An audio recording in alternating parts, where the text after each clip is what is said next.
అందరికీ నమస్కారం. ప్రస్తుతం అందరూ అటు రాజకీయ పార్టీలు, రాజకీయ నాయకులు, ప్రజలు భారతదేశంలో ఎలక్షన్ టైంలో మంచి హుషారుగా ఉన్నారు. ఈ టైంలో చాలా మంచి విషయాలు విశ్లేషించటం, అవగాహన పెంచుకోవటం అనేది చాలా ఇంపార్టెంట్. ప్రత్యేకంగా చూస్తే అటు కేంద్ర ప్రభుత్వాలు కానీ, రాష్ట్ర ప్రభుత్వాలు కానీ వారి మేనిఫెస్టోల్ని విడుదల చేస్తున్నాయి. ఈ మేనిఫెస్టోల్లో ప్రధానంగా చూస్తే 2 అంశాల కిందగా వాళ్ళ మేనిఫెస్టోని విభజిస్తూ ఉంటారు. ఒకటి సంక్షేమం, ఒకటి అభివృద్ధి. నిజానికి సంక్షేమం, అభివృద్ధి వేరా? 2 ఒకటేనా? అనే విషయాన్ని క్లుప్తంగా తెలియజేయడానికి ఈ వీడియో ఉపయోగిస్తుందనుకుంటున్నాను. తెలుగు రాష్ట్రాల్లో కూడా ఈ ఎలక్షన్ల ఉత్సాహం ఉంది కాబట్టి ఈ వీడియో పూర్తి స్థాయిలో తెలుగులో చేయడానికి ట్రై చేస్తాను. నిజానికి సంక్షేమం, అభివృద్ధి వేరు వేరు కాదు. ఇవి రెండూ కూడా ఒకదానితో ఒకటి పూర్తి స్థాయిలో మిళితమైనటువంటి అంశాలు. ఏ విధంగా అంటే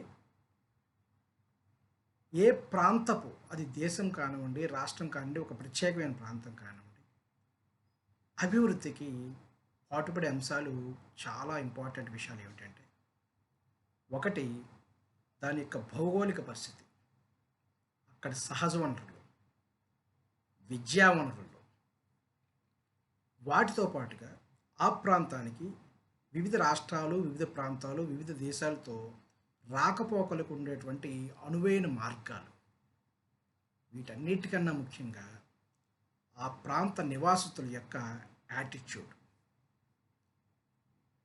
వీటిని ఆధారంగా చేసుకుని ప్రభుత్వాలు కానివ్వండి, పాలక వర్గాలు కానివ్వండి, ఆ రాష్ట్రం లేదా దేశం లేదా ప్రాంతానికి అభివృద్ధి మీద కొన్ని కాన్సన్ట్రేషన్ చేయాల్సిన విషయాలు ఉంటాయి. అవి ఏంటంటే, అక్కడ విద్యా వనరుల్ని, సహజ వనరుల్ని దృష్టిలో పెట్టుకుని అనేక రకమైనటువంటి వేరే ప్రాంతాల నుంచి, అదే ప్రాంతం నుంచి కూడా అనేక పరిశ్రమల్ని, విద్యా వ్యవస్థల్ని నెలకొల్పటానికి సానుకూలమైనటువంటి వాతావరణాలు ఏర్పరచాలి. సో ఇక్కడ కాన్సన్ట్రేట్ చేయాల్సింది ఇక్కడ ఉన్నటువంటి సహజ వనరులు, విద్యా వనరులు. అభివృద్ధి పరంలో విద్యా వ్యవస్థలు ఏ విధంగా వస్తుంటే, విద్యా వ్యవస్థల నుంచి జ్ఞానపూరితమైన నాలెడ్జ్ పీపుల్, ఇంటలెక్చువల్ పీపుల్ బయటకు వస్తారు. అక్కడ పరిశ్రమలు నెలకొల్పటం వల్ల వాళ్ళకి అనువైన వాతావరణం ఏర్పరుస్తూ ఉంటే, ఇక్కడ ఏ విధంగా అయితే విద్యా సంస్థల నుండి వస్తున్నారో వాళ్ళకి అందులో ఉపాధి కలుబడుతుంది. సో ఆటోమేటిక్గా దాని నుంచి వాళ్ళు ప్రగతి పదంలోకి వెళ్తారు. వాళ్ళు ఇన్నోవేటివ్గా ఆలోచించే ఐడియాస్ తోటి ఈ పరిశ్రమలు కూడా ఎంతో ఉత్పత్తిని సంపాదిస్తాయి. వాటి ఎగుమతుల ద్వారా అటు పరిశ్రమలు లాభపడతాయి, ఇక్కడ ఉన్న నివాసితులకి అందరికీ కూడా ఉపాధి కలుగుతుంది. సో ఈ విధంగా ఉపాధి కల్పించే వాళ్ళ నుంచి, ఉపాధి పొందినటువంటి వాళ్ళ నుంచి ఖచ్చితంగా వచ్చే రెవెన్యూలో, ట్యాక్సుల రూపంలో ఈ ప్రభుత్వాలకి చాలా ఆదాయం లభిస్తుంది. వీటితో ఇది అభివృద్ధిలో ప్రధాన భాగం. వీటితో భాగంగా అనువైనటువంటి అవసరానికి అనుగుణంగా రోడ్లు, భవనాల నిర్మాణాలు, సుందరీకరణ, వేరే ప్రాంతాల నుంచి ఇక్కడికి రావటానికి అనువైన వసతులు, అనువైన మార్గాలు క్రియేట్ చేస్తే అభివృద్ధి అనేది, ఆదాయం అనేది పెరుగుతుంది. ఎప్పుడైతే ఆదాయం పెరుగుతుందో ప్రభుత్వాలకి ఖచ్చితంగా వేరే పథకాలకు కానీ, వేరే కార్యక్రమాలకు కానీ అప్పులు తగ్గించుకుని సునాయాసంగా ఖర్చు పెట్టే అవకాశాలు ఎక్కువగా ఉంటాయి. సో ఈ రకంగా అభివృద్ధి అనేది ఖచ్చితంగా అటు ఆ ప్రాంతానికి కానివ్వండి, ఆ నివాసితులకు కానీ ఒక సుసంక్షేమంగా ఉంటుంది. సో ఈ విధంగా అభివృద్ధి నుంచి సంక్షేమం అనేది ఖచ్చితంగా వస్తుంది.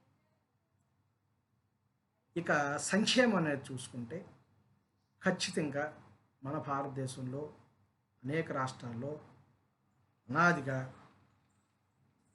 ఈ ఆర్థిక అసమానతలు అనేవి ఖచ్చితంగా కొనసాగుతూనే ఉన్నాయి.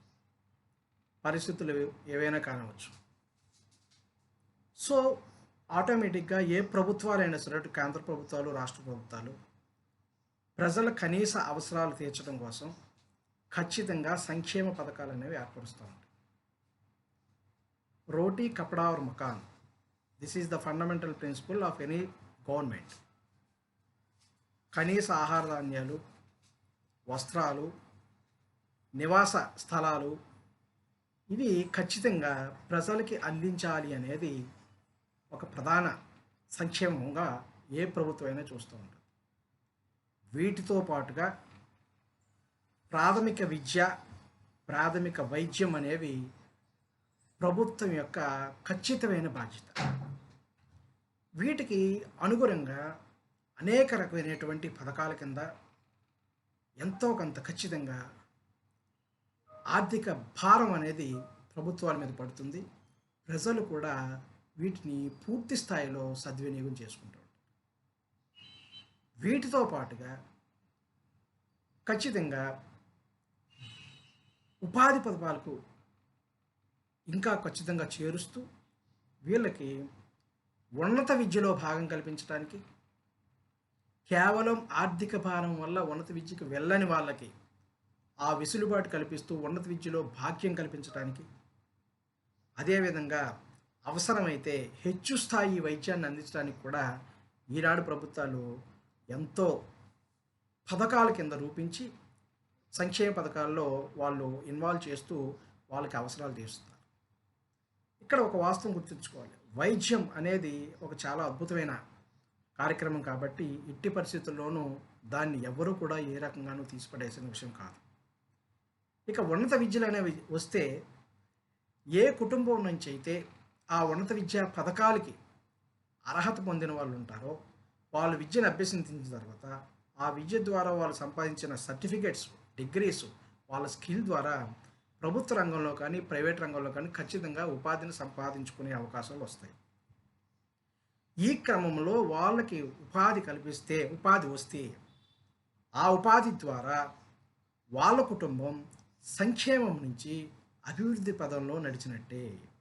సో ఈ రకంగా వారు సంపాదించే ఆదాయంలో కొంత ట్యాక్స్ రూపంలో గవర్నమెంట్కి వెళ్తుంది కాబట్టి వీరి యొక్క పాత్ర, ఈ సంక్షేమ పథకం పాత్ర ఖచ్చితంగా అభివృద్ధికి కూడా సహకరించినట్లే.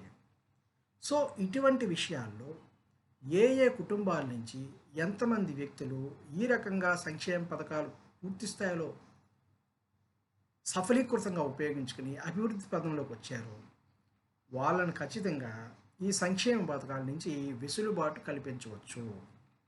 కల్పించినట్టయితే ఇది ఖచ్చితంగా ప్రతి సంవత్సరం కూడా రివైజ్ చేసుకుంటూ ఉంటే ఖచ్చితంగా ఈ సంక్షేమం నుంచి అభివృద్ధికి ఏ విధంగా వెళ్తుంది, ఈ అభివృద్ధి అనేది సంక్షేమం అనేది ఏ విధంగా మారుతుంది అనేది ఖచ్చితంగా ఉంటే, ఒక ప్రత్యేకమైన అనాలిసిస్ ద్వారా ఉంటే ఈ సంక్షేమాలకి, అభివృద్ధి పథకాలకి ఎంతెంత ధనం ఖచ్చితంగా వెచ్చించాలి అనేది ఒక అవగాహన వస్తుంది.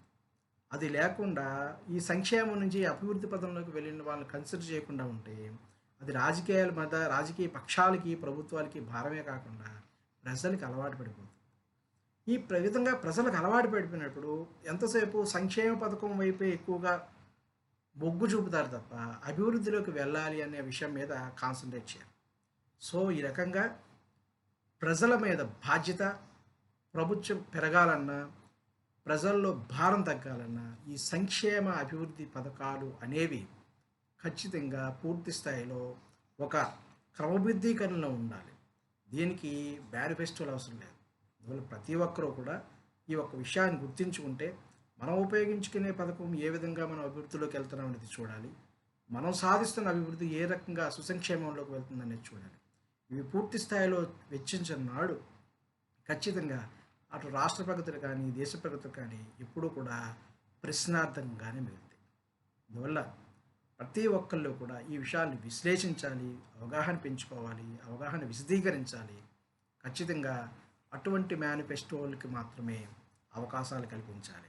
ఇది రాజకీయ నాయకులు రాజకీయాలు పక్కన పెట్టి రాజకీయాలకు అతీతంగా చేసిన వీడియో కాబట్టి ఇది ఖచ్చితంగా అందరూ కూడా ఈ విషయాన్ని గమనించాలని కోరుకుంటున్నాను. ఇటువంటి విషయాలు మనం చూస్తూ ప్రజాస్వామ్య పరిరక్షణ, ప్రజాస్వామ్య ప్రగతి, దేశ రాష్ట్ర ప్రగతుల్లో మనం హుషారుగా పాలుపంచుకోవాలని కోరుకుంటూ జై హింద్.